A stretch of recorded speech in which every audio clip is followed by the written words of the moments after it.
Okay, so I'm about to do some pulled pork. This is actually in a crock pot. Comes out super tender, but of course you don't really get the smoky flavor. I suppose you could probably put it all in a tray and finish it up um, in a smoker or vice versa.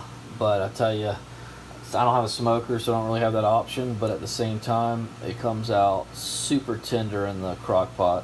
So I put these onions on the bottom, kind of gives it a little bit of flavor and gets it up off the bottom so doesn't get cooked too fast. Then I'm gonna put this Rufus Teague rub up on there. I've not tried this, but I hear it's pretty good. I wanted to try something new, and then I'll show you guys the next step in a minute.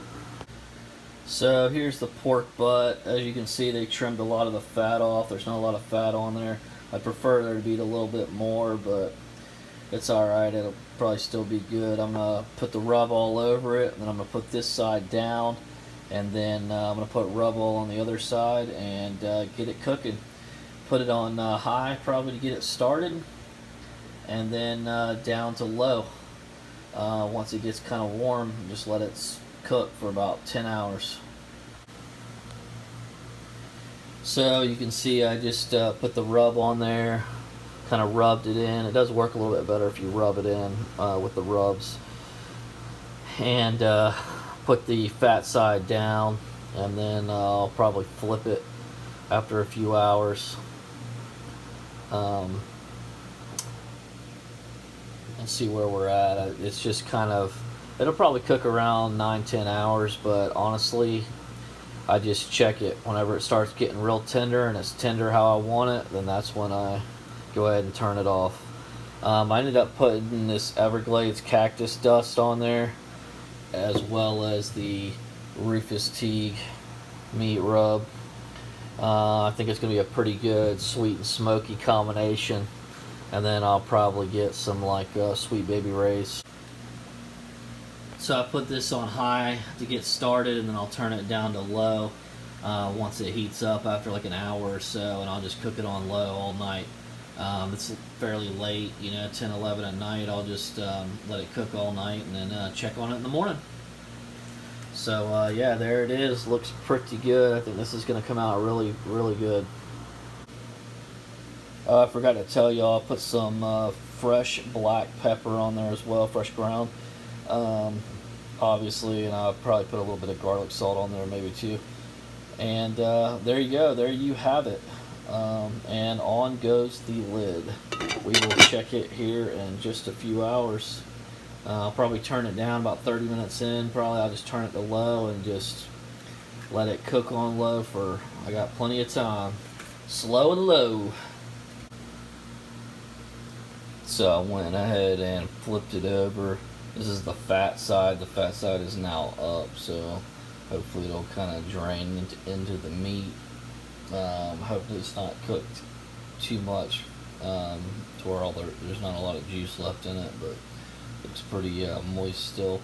You can see the bone down here starting to separate a little bit. It's getting cooked, but still got, this is what, 4.5, about 5 hours.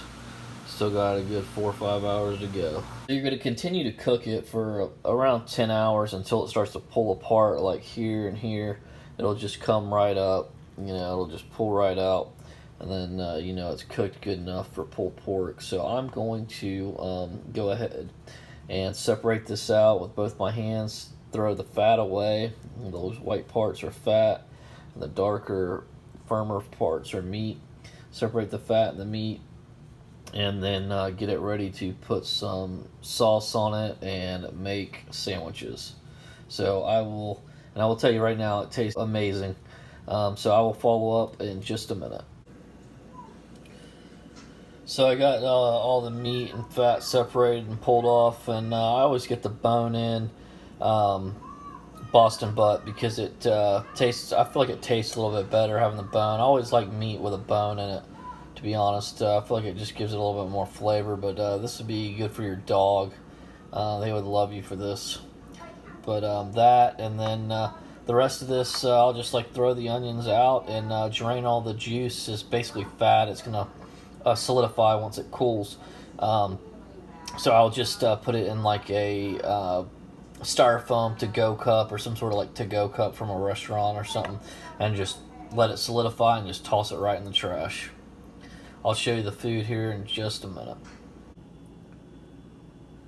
So I just, after I pull it, I just put barbecue sauce on it and kind of mix it together and then put it on the sandwich. A lot of people will actually like cook it in the barbecue sauce, but me personally, I think it overpowers the rub, or rather tastes the rub than the sauce. But everyone has their own way. And then put it on some King's Hawaiian rolls. There's like the mini sub rolls, they're pretty good. And then of course I got the Sweet Baby Ray's hickory and brown sugar. If you guys like this recipe, feel free to hit the like and subscribe button. It's super easy. There's obviously a lot of different variations, different seasonings you can use. It tastes amazing, I'll say that. Like and subscribe.